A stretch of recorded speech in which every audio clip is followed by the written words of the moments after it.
Hey there everyone. With the release of the Megaman Battle Network Legacy Collection, I wanted to put together a beginner's guide to Megaman Battle Network 5 Liberation Missions. Liberation missions are the main gimmick to the 5th installment of MBN games, and defeating the boss will free the net area occupied by Nebula. This series is meant to show you that with even a few mishaps, you are still able to meet the target phase for each mission. Each mission has a target number of phases in which you must defeat the Darkloid in order to receive a Mega Chip.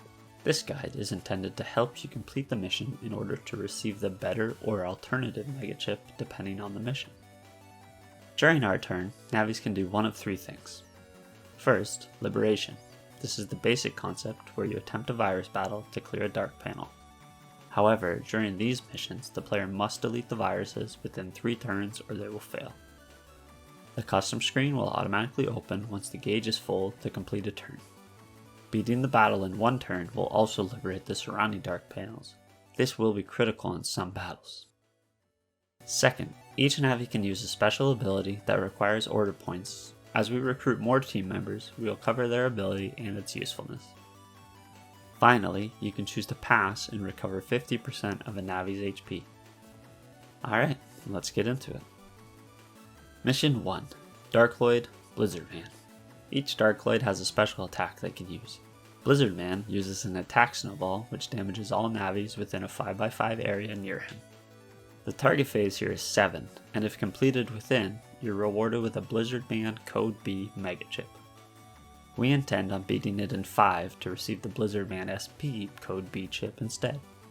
This is unironically the hardest mission in the game to beat in 5 phases, just due to the lack of powerful chips this early on.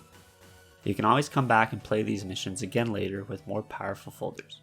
One recommendation I could make to make this fight a lot easier is to get the Cannon Star chip from Green Mystery Data in Main Comp 1, the area where we fought Colonel. For this mission, we have access to Colonel as well as Megaman.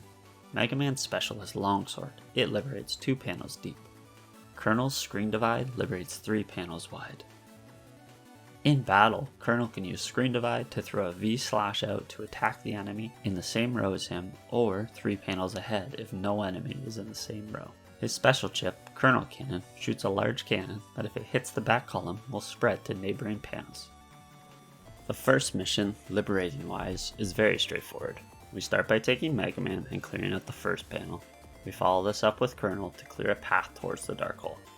In order to battle the Darkloid, we must first liberate all Dark Holes which are protected by Guardians as Colonel discusses. Megaman continues on by defeating our first of many Guardians. We get our first example of a 1-turn liberation here. This isn't necessary, but makes the following fight with Colonel much easier. Colonel clears out the Dark Hole and we continue on our way. Clearing the Dark Hole also destroys surrounding dark panels. This is our first instance of order points, as we use Megaman's special longsword to clear the 2 panels. In the description below, I will leave a link to maps of each liberation mission, which can be helpful if you want to attempt these on your own. This bonus panel, Land talks about, can have multiple events. While we attack this next panel with Colonel, I will discuss some of them. The bonus panel can give a heart, which heals the Navi who liberated it to max health.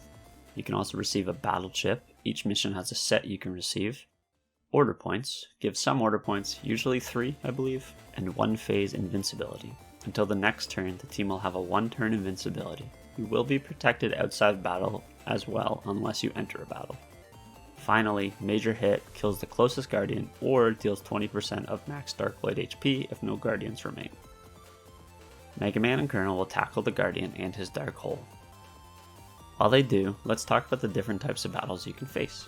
If liberating a dark panel with no other dark panels around it, you will start with 1 extra column. We saw this in the very first battle with Megaman. If the dark panel has 1 or 2 beside it, you will have a normal battle. 1 less column is given if there is a dark panel to the Navi's left or right. And finally, as we see in the Colonel battle, if surrounded by dark panels, we will be placed in the center of 2 columns, with the viruses accompanying 2 columns on either side of us. In this case, we must use the L and R buttons to rotate around and fight. This is considered the least ideal, however, future team members may find this advantageous. After clearing the final Dark Hole, the path to the Darkloid will open. We want to delete them this phase. You can use either Megaman or Colonel to delete the panel in front of them. You do not need a 1-turn, again, however it will make your life a lot easier. I recommend saving with Colonel before doing this, or before fighting the Darkloid, depending on which Navi you clear the path with. BlizzardMan can be annoying. My strategy is to score a counter hit using Mini Bomb that I have pre-selected as my chip. Then, using the 2x damage Colonel Cannon will devastate his HP. BlizzardMan always moves 3 times, then to the back row to kick a snowball at you in the beginning.